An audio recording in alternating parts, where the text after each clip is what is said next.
Do you want to own this, or maybe even this? Additionally, would you like to buy it for a cheap price? Then you really need to watch this video. The stock we are going to be talking about today is Madison Square Garden Entertainment Corp, or ticker symbol MSGE. It has a market cap of around $2.3 billion and it used to be a part of Madison Square Garden Corporation. But they did a spin-off of their business and now it is divided into two different stocks, MSGS and MSGE. When a company creates a new independent company by selling or distributing new shares of its existing business, this is called a spin-off. Companies may do this because a certain part of their businesses might be more valuable as an independent entity. So basically, they have now two different companies, the sports side and the entertainment side. The sports side has most notably the New York Knicks and the New York Rangers. However, the entertainment side is the one which we are most interested in and which we will be talking about today. Madison Square Garden Entertainment hosts entertainment events, including concerts, sports events, and other live shows. To do this, they have some of the most well-known venues in the world. Their crown jewel is Madison Square Garden, probably the most famous arena in the world. It is located in central Manhattan, and it is home to the New York Knicks and New York Rangers. Numerous big events happen there every year, whether those are concerts or sports events. Some of the most notable sports events in history have happened at the MSG Arena. For instance, I'm a big fan of UFC, and the biggest gate receipt of a UFC event was at the MSG back in 2017. And every year, the UFC team makes sure to make a huge event when they go to New York. Besides that, they also have the Hulu Theater at Madison Square Garden. This is a more intimate room in the MSG that can also host shows and conferences. Then they have the Radio City Music Hall, another entertainment venue in New York that has hosted numerous events such as the Grammys and the NFL Draft. Other venues include the Beacon Theater and the Chicago Theater. They are also building a state-of-the-art venue in Las Vegas, the MSG Sphere. It will have a 17,000 capacity, really fast internet connection, haptic sensors, and a huge display in and out of the venue. So you can see just how big it is. This is a standard cinema screen. This is a large cinema screen, and this is how they compare with the MSG Sphere screen. It was expected to open in 2021, but due to the pandemic, it has been postponed and it is now expected to only open in 2023. MSGE also has plans to build another Sphere venue located in London. They are awaiting the necessary permits. MSGE also has another segment in their business, the one of high-end restaurants and clubs. Back in 2017, Madison Square Garden Corporation acquired a majority stake in Tao Group Hospitality, which is the owner of brands such as Tao, Marquee, Lavo, Avenue, Beauty, Essex, and Cathedral. They have locations in some really big markets such as Las Vegas, Chicago, New York, Singapore, LA, and Sydney. The CEO is the same for Madison Square Garden Entertainment and Madison Square Garden Sports. As the New York Knicks have been in a really bad run of form in the past few years, this CEO doesn't have the best reputation.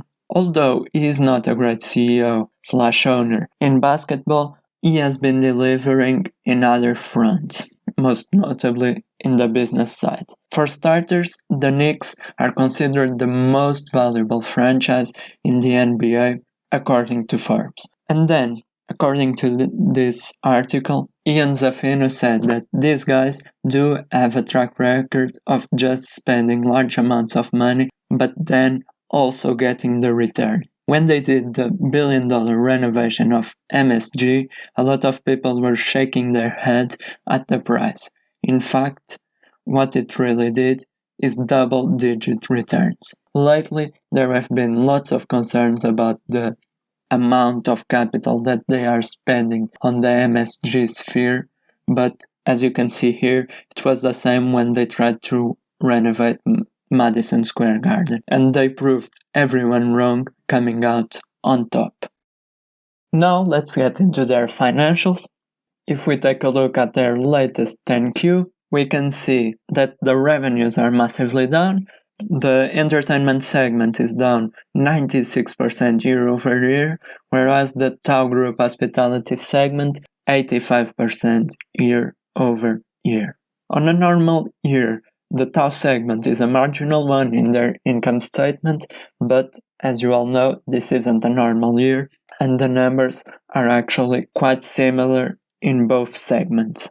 As a whole, they had just over 23 million in revenues in this last quarter, and they ended the quarter with a $125 million net loss. Now taking a look at their balance sheet, this is what I really like.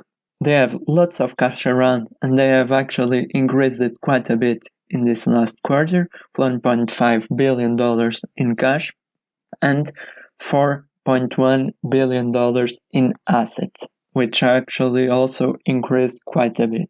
If we take a look at their liabilities, we can see that they are much smaller than the assets, only 1.4 billion, whereas the assets, as you remember, were 4.1 billion.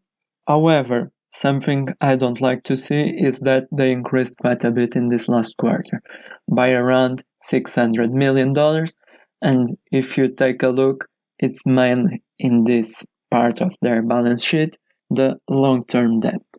They took on some debt, probably to finance these last few months, which haven't been all that great for this company, but it's still easily manageable, as the debt is actually pretty low when compared to the assets.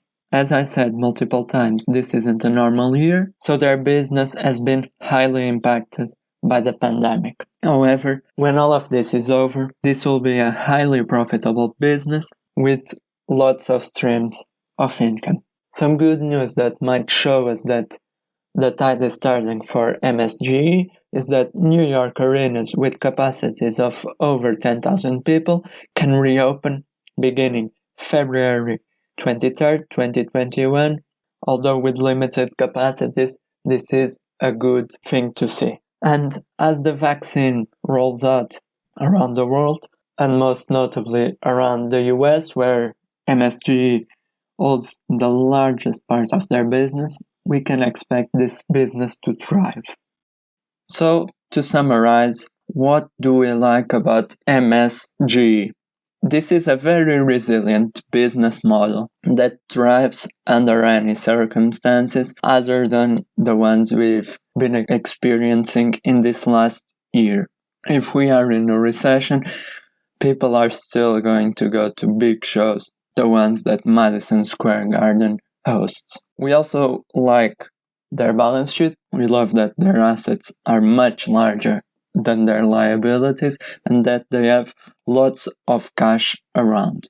However, we don't like to see that the liabilities actually grew quite a bit in this last quarter. Additionally, this is one of those companies where we feel the assets are worth so much that this isn't an opportunity you can pass up on. If you take into account just the MSG alone, you could potentially believe it's worth more than the $2.3 billion market cap that this stock has. So we can think of this as an asset play. Another thing to note is that there is going to be a lot of pent-up demand for live shows because people have been stuck at home for more than a year. As you can see here, in another sector of the entertainment business, the box office in China is breaking records, and we can expect this to happen around the world as the vaccine rolls out. And this will be a huge catalyst to growth in the MSG stock. Another thing we don't like is the CEO and the management team. However, we believe it's not as bad as most people think. The spin-off between the sports business and the entertainment business is actually something we like very much, because James Dolan, the CEO, can focus on the part of the business he's most interested in, and that is the entertainment business. And maybe he will sell his stake on the sports business, as there are lots of investors interested in buying the New York Knicks. Thank you very much for watching. We hope you enjoyed it. If you did, please leave a like and subscribe so you don't miss another video.